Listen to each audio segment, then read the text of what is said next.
The Odyssey, chapter 6. When we left Odysseus and his men, they were trapped in the cave with the Cyclops. He had already eaten 2 of them, and now the men don't know whether they'll be able to escape from him or not. The big boulder has closed off the door of the cave, and they just don't know how they're going to get away. Let's see what happens. The vocabulary words for chapter 6 include mast, upright support for a sail, reeled, move backward in fear, flock, a group of sheep or goats, stake, a sharp wooden stick, writhing, twist and squirm, hone, to sharpen, point or edge, ail or ailment is a sickness or illness, surge is a sudden force or movement forward. If you surge forward. Bellow, make loud noise.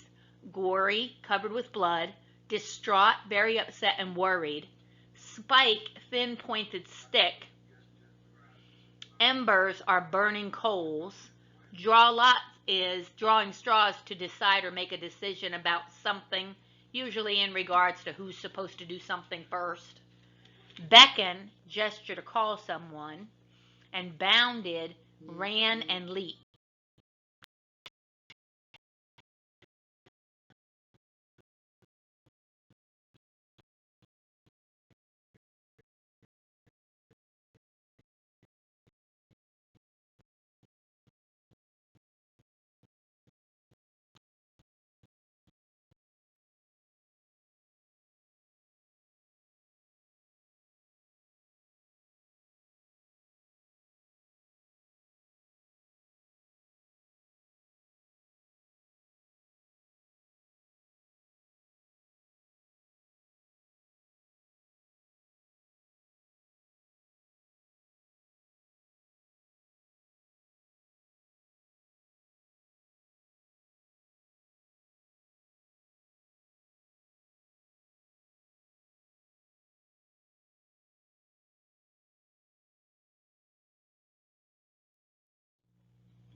Chapter 6, Odysseus's plan.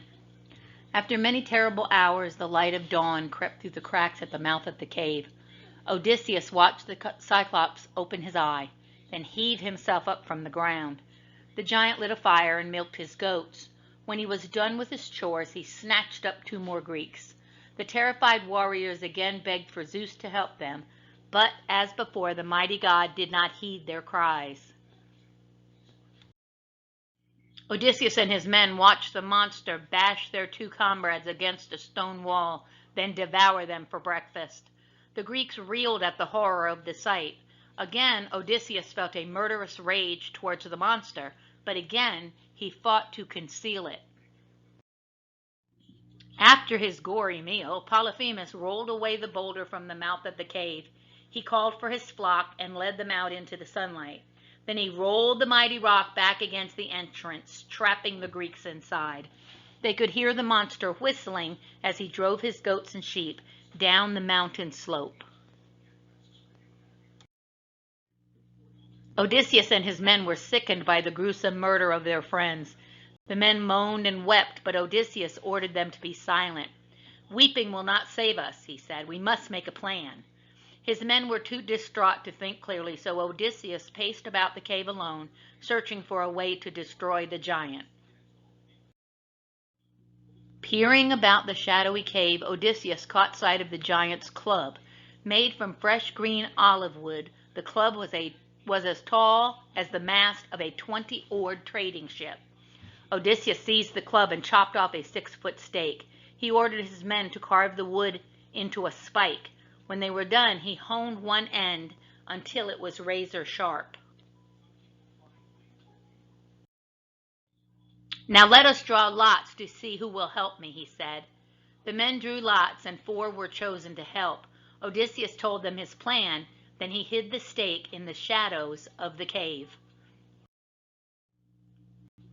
"All we can do now is wait," he said.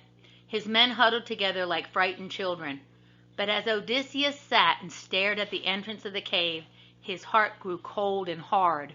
Finally, he heard the awful whistling of the monster, then the bleating of sheep.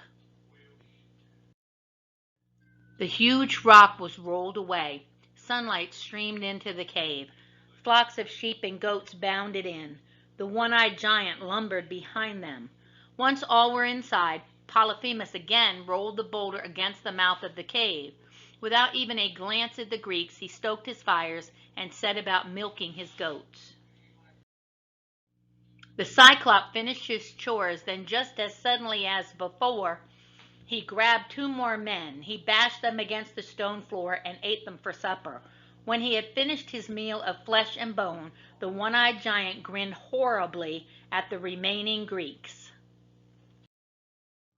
Odysseus himself trembled with fury, but he forced himself to smile. He rose calmly and picked up his wineskin. With a steady hand, he poured the sweet red wine into a wooden bowl. "Here, sir," he said, offering the bowl to the Cyclops. "Please drink our good wine. I give it to you as a gift with the hope that you will take pity on us and help us find our way home." The giant snatched the bowl from Odysseus and gulped down the wine. When he was done, he held out the bowl and thundered, "More, more, give me more." Odysseus poured more wine into the bowl, and Polyphemus gulped it down. "More," the monster bellowed, "more, and tell me your name." Odysseus filled the bowl a third time. The giant poured it down his throat. Then he put down the bowl and began to stagger about the cave. Odysseus saw that the wine had gone to the giant's head. He knew it would soon be time to act. "Sir, you have asked me for my name," Odysseus said. "I will give it to you as a gift, but you must give me a gift in return. My name is No One. This is what everyone calls me, No One." The giant laughed cruelly. "Ha! No One," he said. "Thank you for your gift. Now I give you a gift in return. It is this. I will eat you and all your men, but I will eat you last. That is my gift to you, No One. Ha, ha, ha, ha."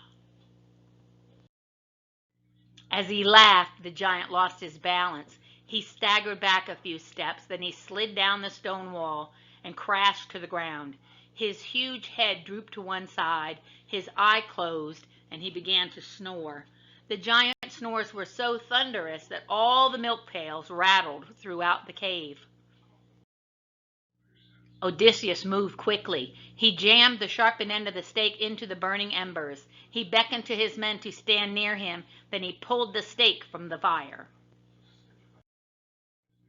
"Help us, O Zeus," Odysseus prayed. The mighty god finally seemed to hear his prayer. As Odysseus took a deep breath, he felt a surge of strength and power. Odysseus gave a sign to his men. Then all together the men raised the stake and rammed its burning point into the giant's huge, bulging eye. The Cyclops let out a piercing howl. The eye hissed and sizzled. The Greeks let go of the stake and fled to the corners of the cave. Polyphemus pulled the spike from his eye and hurled it away from him. Blinded and groaning with pain, he fell to the floor of the cave. He bellowed for help.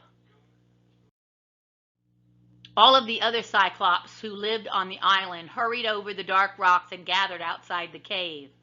"What ails you, Polyphemus?" one shouted. "Why do you break the stillness of the night with your cries? Who harms you?" "No one," Polyphemus shouted, writhing on the floor of his cave. "No one tried to kill me. No one blinded me."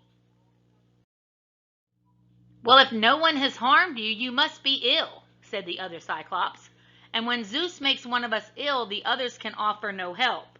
With no further talk, all the Cyclops turned away and lumbered back to their own cave. Odysseus felt laughter rise in his throat. His bold trick had worked. Growling with rage, the giant felt along the walls with his huge hand searching for the rock that sealed up the cave. When he found it, he pushed it away. Odysseus was overjoyed. He and his men would soon be free. But before they could flee, the blinded Cyclops sat down in the open mouth of the cave and stretched out his huge arms. The monster grew very still. He was waiting to capture the first Greek who tried to escape. The end of chapter 6.